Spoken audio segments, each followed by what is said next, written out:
48 Laws of Power, Chapter 1. Never outshine the master. When you are in a position of an apprentice, you should let your superior feel comfortably superior. If you show your talent more than it's necessary, it might cause you trouble.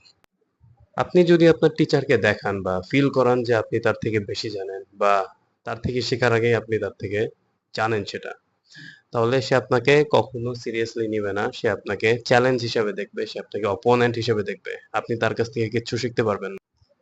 এই ভুলগুলা কিন্তু আমরা student লাইফে অনেক সময় করি। মনে করেন একটা টিচার একটা লেকচার শুরু করতেছে, একটা স্টুডেন্ট আগেই হাত তুলতেছে, স্যার আমি পারি আমি পারি।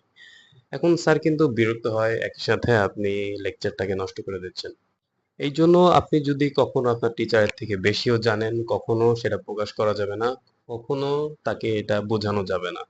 আপনার টিচার যদি বুঝে যে আপনি এই জিনিসটা আগে থেকেই জানেন বা আপনি অন্য টিচারের কাছ থেকে এটা শিখছেন, সে কিন্তু আপনাকে এটা শিখাবে না। সে আপনার উপরে কোনো এফোর্ট সে কিন্তু দিবে না। এই জন্য কোনো স্টুডেন্টের উচিত না তার টিচারের উপর দিয়ে মাতবাড়ি করা। ঠিক আছে?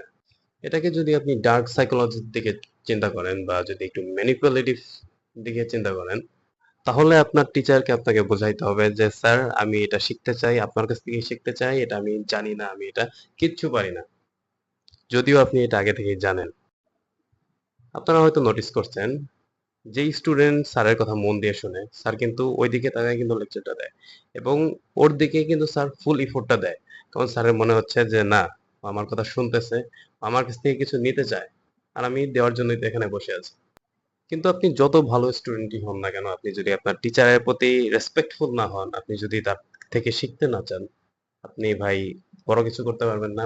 আপনি যদি একজন টিচারের দৃষ্টিকোণ থেকে দেখেন, তাহলে আপনি একটা জিনিস চিন্তা করবেন যে আপনি কাকে জিনিসটা শিখাবেন, যে আপনাকে স্বীকৃতি দিবে টিচার হিসেবে। আপনার কাছ থেকে শিখার পরে সে এটা স্বীকার করবে যে আপনার কাছ থেকে শিখছে। এই জিনিসটা আমিও মাঝে মাঝে ফিল করি যখন আমি আমার ক্লায়েন্টদেরকে ট্রেনিং করাই। তখন মনে হয় ও ভালো বডি বানানোর পরে কি আমাকে স্বীকৃতি দিবে? ও কি কখনো স্বীকার করবে যে না, আমার এই ট্রেনারের জন্য আমার এত বডি হয়েছে, সে আমাকে এফোর্ট দিছে আমার বডির উপরে। এই জন্য টিচারকে অ্যাপ্রিসিয়েট করবে। যদিও আপনি মিথ্যা কথাই যদি বলেন, তাও টিচারকে বোঝাইতে হবে যে আপনি তার থেকে নিতে চান, তাকে আপনি অ্যাপ্রিসিয়েট করেন। আচ্ছা যাই হোক গাইস, আমরা যাই করি আমাদের টিচারের প্রতি আমাদের রেসপেক্টফুল হওয়া উচিত অলওয়েজ। আজকে এই পর্যন্তই। আল্লাহ হাফেজ। পিস।